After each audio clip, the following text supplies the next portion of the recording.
Agarwal, RLD का क्या stand है आज के फैसले पर और इस कानून पर? अजीत सिंह जी भी समर्थन में थे उस समय।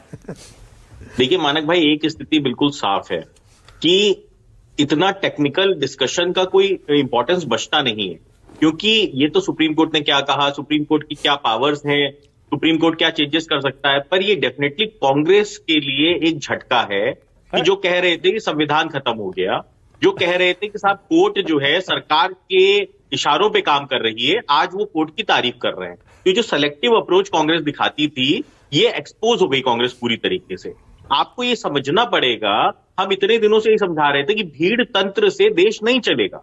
जब संभल की हिंसा हुई थी तब भी हमने ये कहा था कि आपने भीड़ इकट्ठा करके वहां पे अड्डे चलवा दिए, गरीब नौजवानों को आपने वहां पे मरवा दिया, उसके बाद क्या मिला? मतलब सर्वे सही था ना? सुन रहे हैं, मतलब आरएलडी के हिसाब से संभल का सर्वे सही था? नहीं, देखिए एक चीज समझिए, संभल का सर्वे जो हुआ था वो कोर्ट के आदेश पे हुआ था। हाँ। वो कोई सरकार ने नहीं करवाया। तो कोर्ट के आदेश पर सर्वे जो हो रहे हैं मस्जिदों के, वो सही है? भीड़ तंत्र से नहीं चलेगा। एक मिनट रोहित, क्लियर स्टैंड लीजिए। आप ये कहिए, निचली अदालतों के आदेश पर देश भर में मस्जिदों के सर्वे जो हो रहे हैं वो सही है?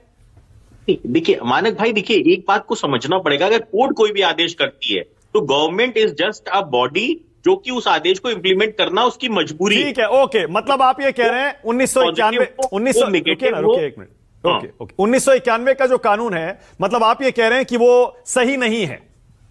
नहीं, देखिए एक तो पहली चीज तो वो कानून बड़ा वास्ट कानून है, उसके अंदर बहुत सारे एक्सेप्शंस हैं। जैसे राम मंदिर एक एक्सेप्शन था। हाँ। एक पुरातत्व बिल्डिंगें जितनी है वो एक्सेप्शन है उसके अंदर। तो जो कोर्ट के आदेश आ रहे हैं वो पुरातत्व बिल्डिंग के आधार पे आ रहे हैं। हाँ। उस कानून को बेस लेके आ ही नहीं रहे हैं। तो आपको ये भी समझना पड़ेगा कि आप देश की जनता को गुमराह कर रहे हो राजनीतिक रोटियां से। मैं देखिए आपकी बात समझने की कोशिश कर रहा हूं, लेकिन मैं आरएलडी का स्टैंड समझ नहीं पा रहा हूं। विनोद जी, आपको समझ में आ रहा है आरएलडी का आरएलडी का स्टैंड इसलिए नहीं समझ में आ रहा है कि अजीत सिंह जी ने उस समय समर्थन किया था उस कानून का, संसद में है। आज बीजेपी के साथ, आज वो बीजेपी के साथ हैं।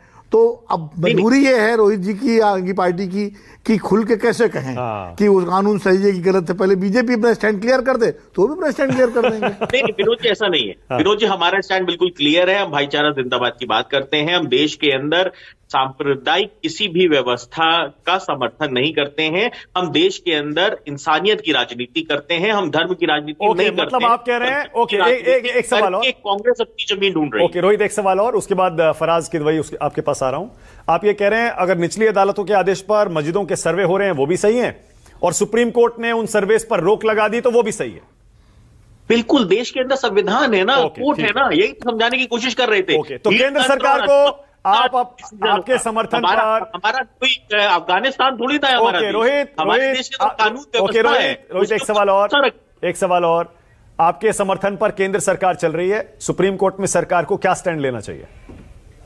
सुप्रीम कोर्ट में सरकार को क्या स्टैंड लेना चाहिए वो सदन में डिसाइड होगा। एक बात और समझिए, आप इतना ज्यादा एक्साइटेड होने की जरूरत नहीं है किसी को भी व्यक्ति को, क्योंकि कारण क्या है कि अगर 91 का कानून बन सकता है तो 24 में कानून हट भी सकता है, वो भी संसद की ताकत से हट सकता है। तो हटवाइए ना, कमाल कर रहे हैं आप, तो हटवाते क्यों नहीं? नहीं, फिर वही बात कर दी। अगर आप खुद देख रहे हो, अगर सरकार धर्म के नाम पे राजनीति कर रही होती तो 4 साल से मौन क्यों बैठी होती? 2 साल से उसने जवाब क्यों ना दिया होता? धर्म के नाम पे तो रोटियां सेक रही है कांग्रेस, सरकार थोड़ी ना सेक रही है। एनडीए सरकार थोड़ी ना धर्म के नाम पे राजनीति कर रही है। अगर हम धर्म के नाम पे फराज की, उसके बाद मनन साहब आपके पास आ रहा है।